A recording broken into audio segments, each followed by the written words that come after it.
నమస్కారం. మీ కదంబమాలిక ఛానల్కి స్వాగతం.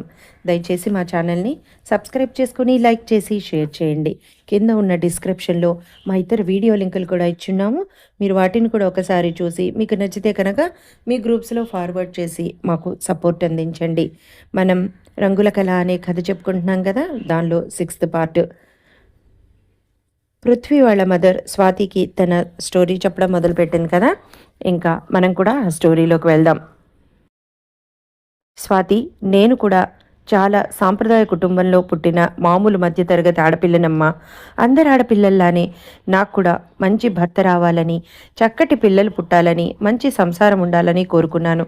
నేను ఎంఏలో చేరాను. అక్కడ నాకు కిరణ్ పరిచయమైనాడు. నిజం చెప్పాలంటే కిరణ్ చెడ్డవాడు మాత్రం కాదు, మంచివాడే.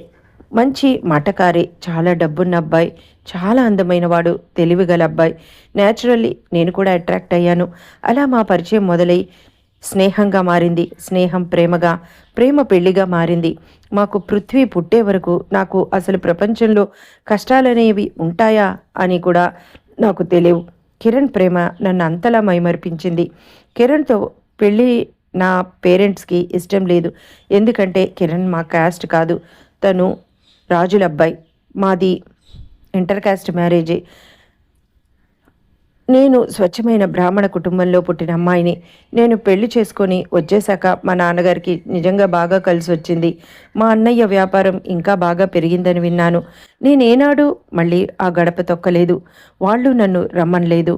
మా అన్నయ్యకి పెళ్ళయింది, అయినా కూడా నన్ను పిలవలేదు. స్వాతి, ప్రేమ ఎంత గుడ్డిదో తెలుసా?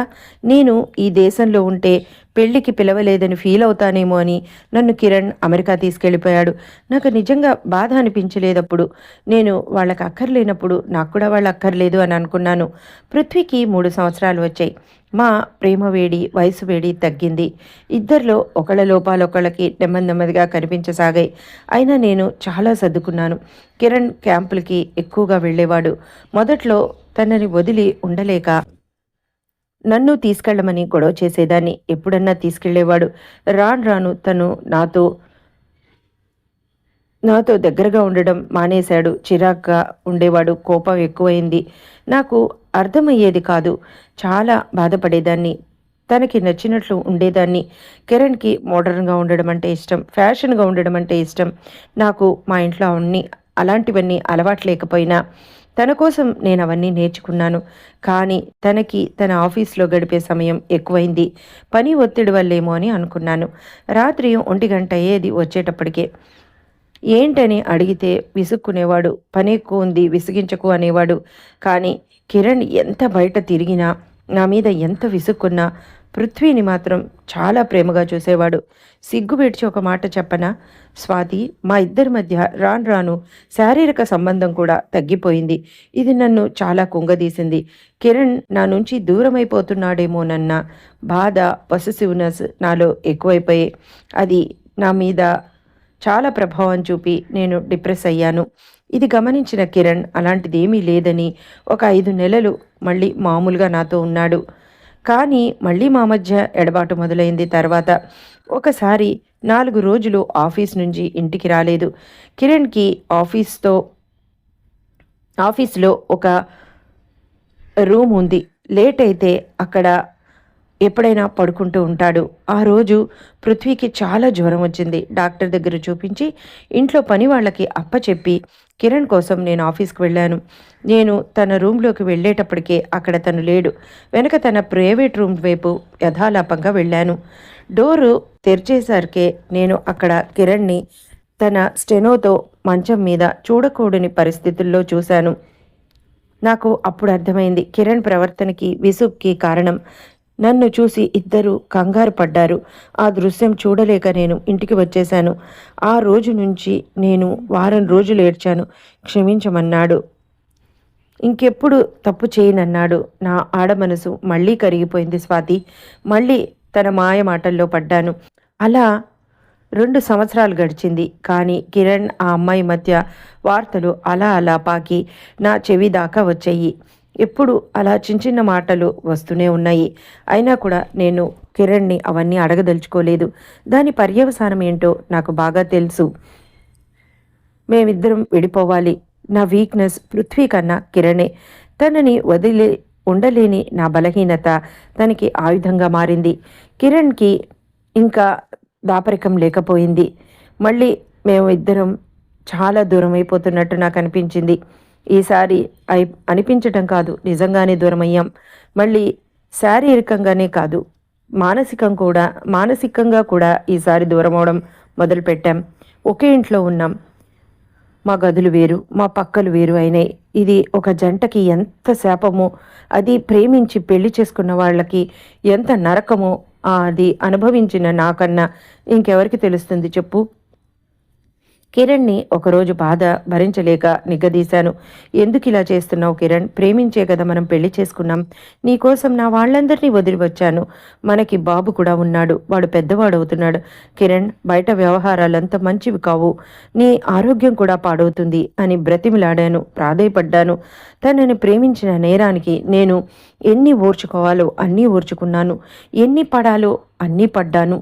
స్వాతి, నేను చచ్చిపోతానన్నా కూడా కిరణ్ ప్రవర్తనలో మార్పు రాలేదు. నెమ్మదిగా నా మనసు విరిగిపోవటం మొదలుపెట్టింది. ఒకప్పుడు మా ఇద్దరి లోకం ఒకటే. ఇప్పుడు మేమిద్దరం ఒకే లోకంలో ఉన్న వేరు.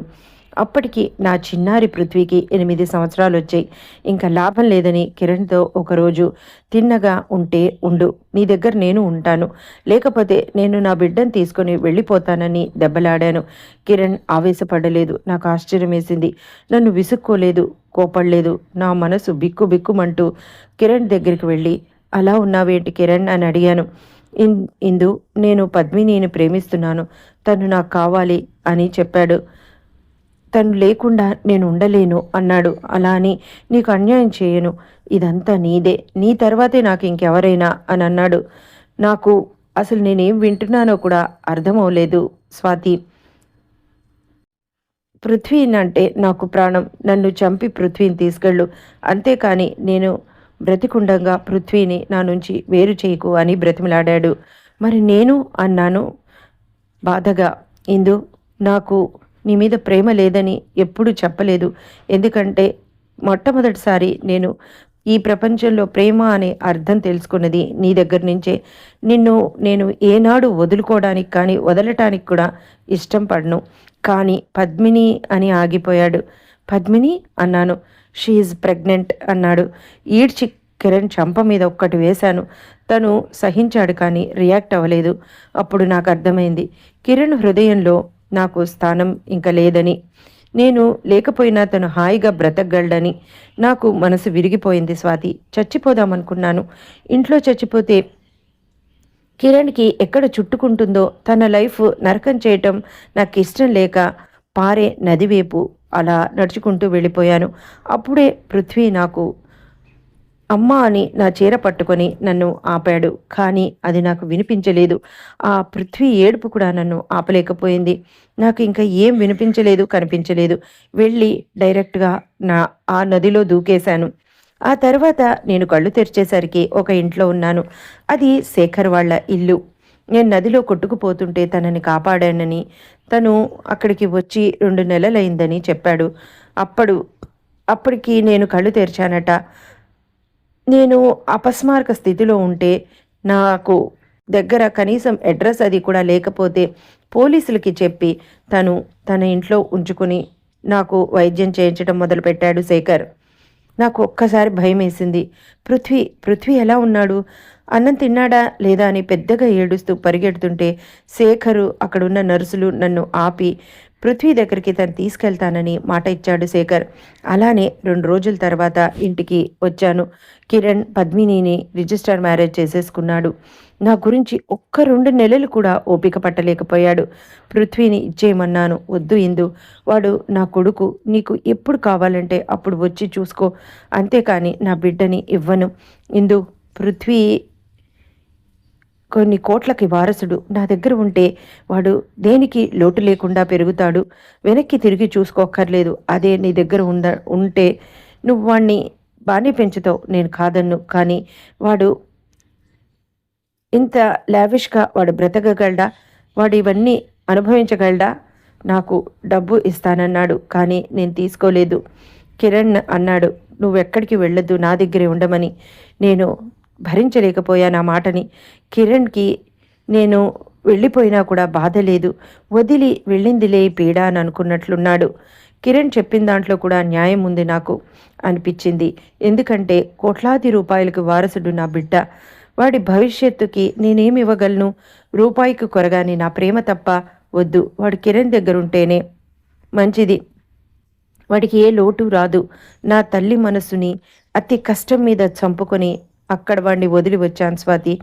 అక్కడ ఆడుకుంటున్న పృథ్వీని దగ్గరికి తీసుకొని ముద్దు పెట్టుకున్నాను. వాడు నన్ను తోసేసి, "you are a bad mother, I hate you" అన్నాడు. పృథ్వీ కళ్ళంబడ నీళ్లు వచ్చాయి ఆ మాట విన్నాక. నాకు నవ్వాలో ఏడవాలో అర్థమవలేదు స్వాతి.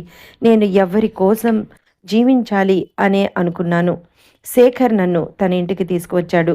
అలా 2 సంవత్సరాలు గడిచిపోయినాయి.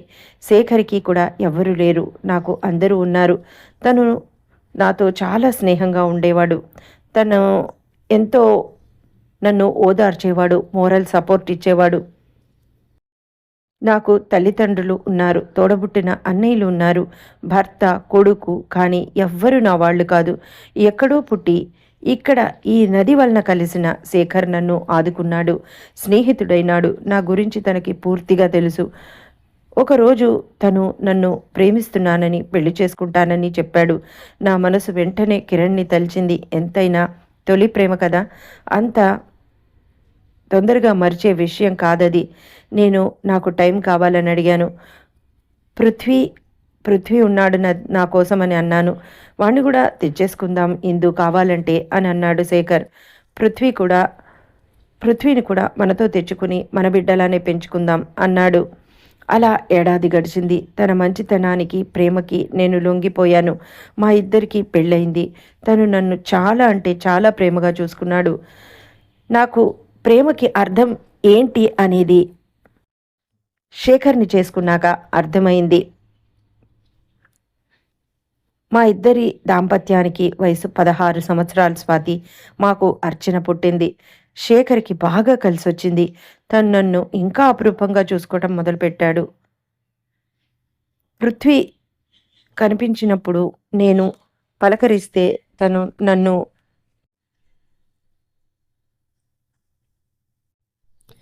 తను ఏనాడో బాధపడేవాడు కాదు. కానీ పృథ్వీ కనిపించినప్పుడల్లా నేను పలకరిస్తే తను అనే మాటలకి మాత్రం నాకు చాలా బాధేసింది. నేను పృథ్వీ తరఫున క్షమించమని శేఖర్‌ని అడిగితే, "వాడు చిన్న పిల్లవాడు. తెలియకంటే నేను పట్టించుకుంటానా ఇందు? మన అర్చన, కృష్ణ ఎంతో నాకు వాడు కూడా అంతే. నేను అలాంటివేం పట్టించుకోను" అని అంటాడు. ఇప్పటికి కూడా అదే మాట అంటాడు తను. పృథ్వీ అలా తయారైనందుకు నేను కిరణ్ ఇద్దరమే కారణమని అంటాడు. నన్ను కిరణ్‌ని ఎప్పుడు తిడతాడు కూడా ఆ విషయంలో. వాడి మనసుని మీరిద్దరే పాడు చేసేశారు అని అంటాడు. ఈ అతి మంచితనానికి, ప్రేమకి సంతోషించాలా? బంగారం లాంటి నా బిడ్డని దూరం చేసుకున్నందుకు విచారించాలా? కిరణ్‌ని నేను అర్థం చేసుకోవడంలో పొరపాటు చేశానా అని బాధపడాలా? నాకు ఏది కూడా తెలియని పరిస్థితి. నాది ఎలాంటి అయోమయ పరిస్థితిలో నేను బ్రతుకుతున్నానో నాకే అర్థమయ్యేది కాదు. ఇది స్వాతి నా కథ. దీనిలో నా తప్పు లేదని నేను అనలేదు. కానీ ఒక్క విషయం చెప్పనా స్వాతి?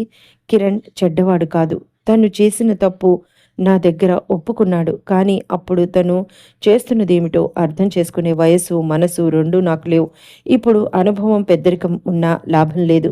ఇది స్వాతి నా కథ. ఐఎమ్ వెరీ బ్యాడ్ మదర్ కదా అని అంది ఆవిడ ఏడుస్తూ. లేదంటే మీరు చాలా మంచివారు. పృథ్వీకి ఇవన్నీ తెలిస్తే వద్దమ్మా, వద్దు అని మాట కొట్టేస్తూ అంది. వాడికి, కిరణ్‌కి మధ్య నేను రాదలుచుకోలేదు. ఎందుకంటే కిరణ్‌కి వాడంటే పంచప్రాణాలు.